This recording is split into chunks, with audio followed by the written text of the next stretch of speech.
All right, guys, Shotty T here with an Alliance War video. This is Alliance Season 22. This is War number 2. Now, keep in mind, I am still in the Abyss as we speak. Well, not as I'm recording this video, but at the time of this war, I was still in the Abyss. So there was probably one attacker that I probably would have been more ideal for one of my matchups. But really, it was just more of a mistake by me where I still could have done well in that matchup, and you'll see it when it comes up.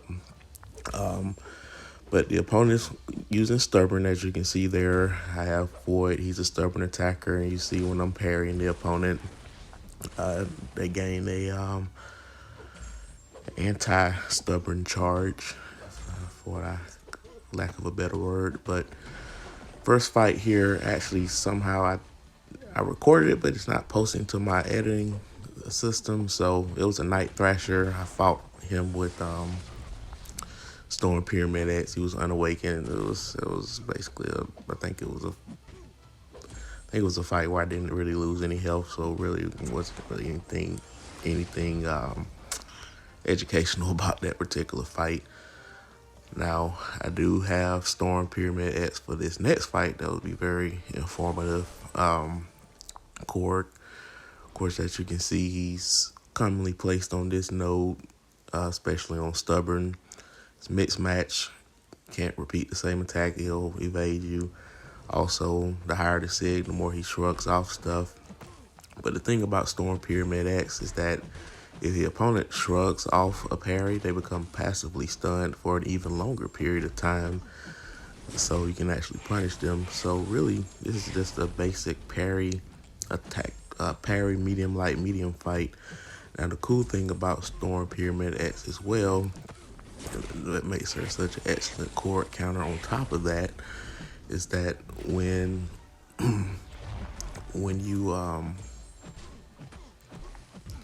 you hit into him with all of her attacks, all of them are energy based, so you don't have to worry about taking any thorn damage. And then for this particular node, as you can see, I'm doing full 5-hit combos. The reason why, because if you're starting to fight in her ice form, which is the default method, by the way, you can freely do a 5-hit combo after your SB1 because it places a passive cold snap on the opponent for a good chunk of time, basically enough time to build up to another SB1 as long as you're aggressive.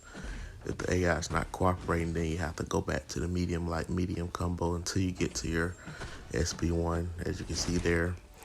And he evaded randomly, but I had enough block penetration to kill him off. So it's just a perfect, probably the best counter to Korg on this node. I know you guys seen some videos with Claire, who's pretty good on this node as well. Havoc, Omega Red. Omega Red's probably pretty good too once you get those 10 spores on them. But you still have to get the 10 spores on them. So there's a potential to shrug off early on. So this is the particular fight where I would have had a better counter for Void on this node, but the attacker that I would have used him on, that I would have used on this node was in the Abyss, and that was She-Hulk, because She-Hulk, she basically owns this node. Now, of course, you could use Stealthy for this node because you can also place a slow debuff on the opponent. Somehow the opponent just parried my parry. I couldn't change my combo, so I don't know if this fight had a little bit of a bug to it, because that really messed up the timing mechanism to stay aggressive, because if you're not aggressive against Void, those debuffs just gonna start stacking up on you. So I was able to change my combo that time. So I really was behind the 8-ball. And then one thing I forgot about with Stealth Suit Spotty is that his dashing medium has a little bit of vulnerability to it, because there is a way to safely avoid Void's SB1. It's like after he does his first melee attack, you can charge in with a medium attack and then immediately dash back for the second portion. But Stealthy second, his medium dash attack is a little bit more delayed, so it didn't give me enough time to dash back the decks to get to evade the second part of his special. But anyway, the reason why She-Hulk would also have been a better matchup for this node is because she is awakened, and the ability she has against science champs is that if you're awakened, you have a, based off the sig level I currently have her at, she basically got like a 50% chance to shrug off debuffs with any type while attacking. So even if I did get the debuffs on me and if I didn't have a combo at 10, there's a pretty good chance I'll be able to purify that debuff just by basic attacking. So I don't have to worry about if I mess up for the debuff to stack on me. So the second attempt here you're going to see is going to be much cleaner. Like I said, it was just the first fight, I just totally got behind the 8-ball early. And that time, I was able to get it done. So there, it is possible to do it with stealth. You just have to be, you have to be more precise, basically. So I wasn't precise the first time. So and that time that was a little mess up, but luckily the auto evade kind of saved me there. But now the debuff is stacking on me again, but this time he's nearly dead. So that's really the main difference. But I got behind the 8-ball early. Didn't panic the second time. I knew this fight was doable. I just messed up the first time. So that's the first death of the season. Next fight here, we're gonna have Killmonger. No, we're going straight to path 5.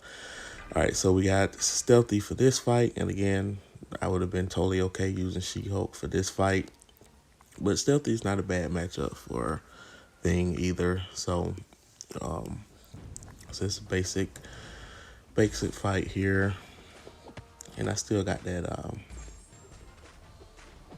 combat regeneration boost active. Got a nice intercept there, and as you can see, he's over 15 rock stacks, but I have that slow debuff on him, so not have to worry about unstoppable. And I still got that passive fury on me, so he's still taking a ton of damage. And kind of skated there with the slow debuff, but he's about to purify it now. So that's the thing I have to worry about with this ebb and flow node. But overall, this is a much easier fight than the Void fight.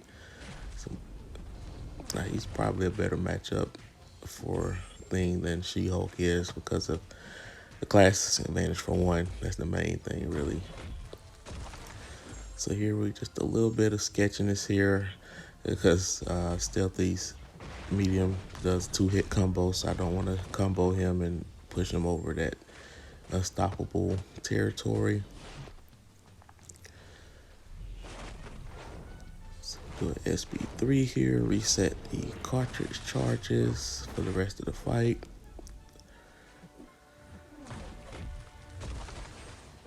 Gotta put another slow on him there.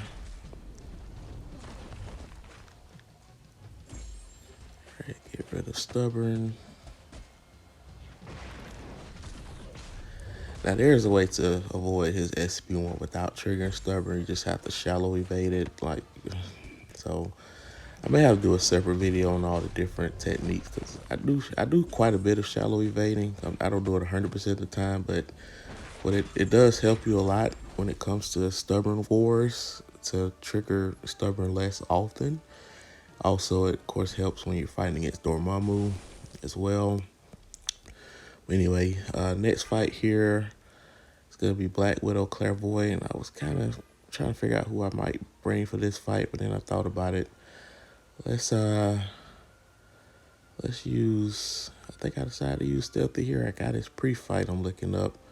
I believe I decided to use a Tranquilizer because the Innervate allows me to not, when I'm attacking her, she doesn't gain power. And of course this node, the more debuffs you have on the opponent, their increased combat power rate. So do a little bit of a boost on this fight. And again, I don't know who I would have used. I probably would have used She-Hulk for this if I had her. Because don't want to use Storm Pyramid X. She probably would have worked too. Void, he can work, but all those debuffs just going to rapid gain her power.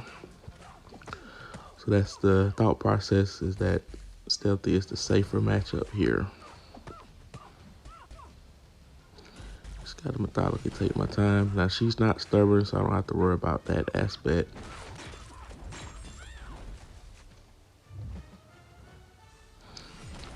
Now we're just trying to get a intercept here so we can quicken the fight. There we go. And get another intercept just for kicks. And he's pretty easy guy to intercept with. So if I can get that down, I could have him in the Abyss against Luke Cage, because that fight is just a disaster. I tried to do what Metal Sonic does with She-Hulk, but it's just not working. I'm not fluid enough with her to punish his SP1 with a heavy attack to keep that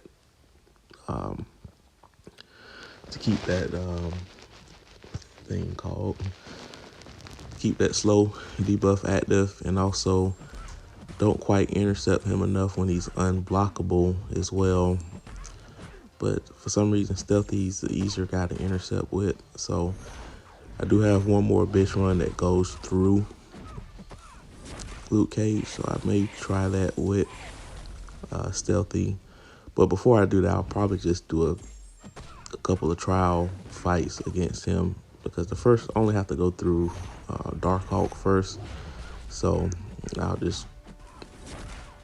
I'll try to, because I'm not going to use any boost, obviously. I'm just going to try to go through Darkhawk without boosting Human Torch, and then see how long I can go with Stealthy unboosted, because I know Legacy did a video on one-shotting him or close to it, but it took over 1,000 hits. So really, it is a tedious fight, but it's better than using like 10 revives on one fight. So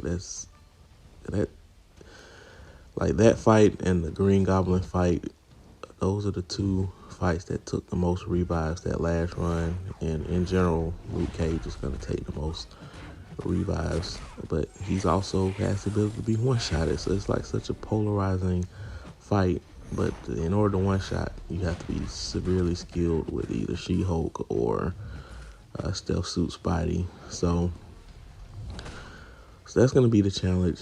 I'm going to see if I could do that. So that fight there was pretty straightforward. I mean, just bait the SP1. She goes in that cooldown.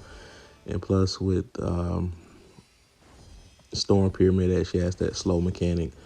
And also the cold snap where she can't evade. Now, of course, I don't make that fight. Now, the opponent, they left quite a bit of defenders in BG3. So the war is won as long as we complete. So that said, I don't boost for this last fight. If I would have one-shot him if I boosted, probably would have one-shot him anyway. You'll see like there's a suicide. I basically made suicide at the end of this fight. Not directly, but I do use a combat regeneration boost just to see if I could sustain the block damage, because not being boosted means the block penetration is going to hurt a lot more. And I really don't have to take as much block damage, because I'm trying to buy myself a bunch of those stubborn charges, so when I evade a special, I can just go straight in and punish it without having to worry about it not dealing damage. So that's the benefits of being a stubborn attacker like Void is.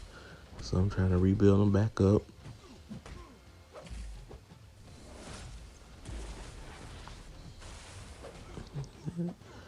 And I'm not the most consistent evader of his SB2. Not all, as far as all 3 hits go.